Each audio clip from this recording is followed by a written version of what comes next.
alaykum. Men Sattor Boyqurash, Toshkent kimyo texnologiya institutining birinchi bosqich talabasiman. Bugungi taqdimotim turli sarguzasht jarayonlarda qo'llaniladigan ishlatilgan sioletlarning g'avo tuzilmasini tiklash texnologiyasiga bag'ishlanadi.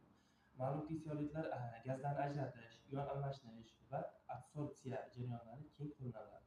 Biroq uzoq muddatli ishlatilgandan so'ng ularning g'avotlari turli aralashmalar bilan to'silib, samaradorligi pasayadi.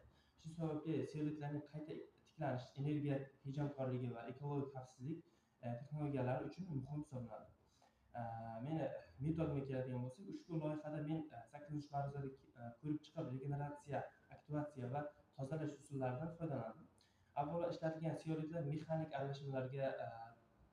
aralashmalardan tozalanib, keyinchalik ular 300-500 gradus temperaturada termal regeneratsiyadan o'tkaziladi. Ba'zi namunalar kimyoviy yuvish, asosan kislota va ishqor eritmalaridan qayta ishlash orqali tiklanadi.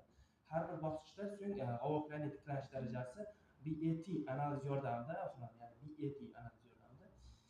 Men natijaga keladigan bo'lsak, natijalarda shuni ko'rsatadiki, termal regeneratsiya qattiq moddalar bilan to'silgan g'ovoklarni 60-70% gacha tiklanadi.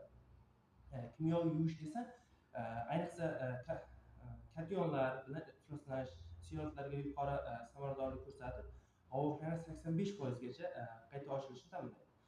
Karbonizatsiyalangan usul, ya'ni kimyoviy termal regeneratsiya eng yaxshi natija beradi va sioletlarning adsorpsion sig'imi deyarli boshlang'ich holatga qaytadi. Ma'lumki, muhokama va xulosa qismiga keladigan bo'lsak, qilingan natijalar shuni tasdiqlaydiki, sioletlarning regeneratsiya qilish texnologiyasi ularning xizmat muddati ancha uzaytiriladi va yangi adsorpsion ishlab chiqarishga ketadigan xarajatlarni qisqartiradi.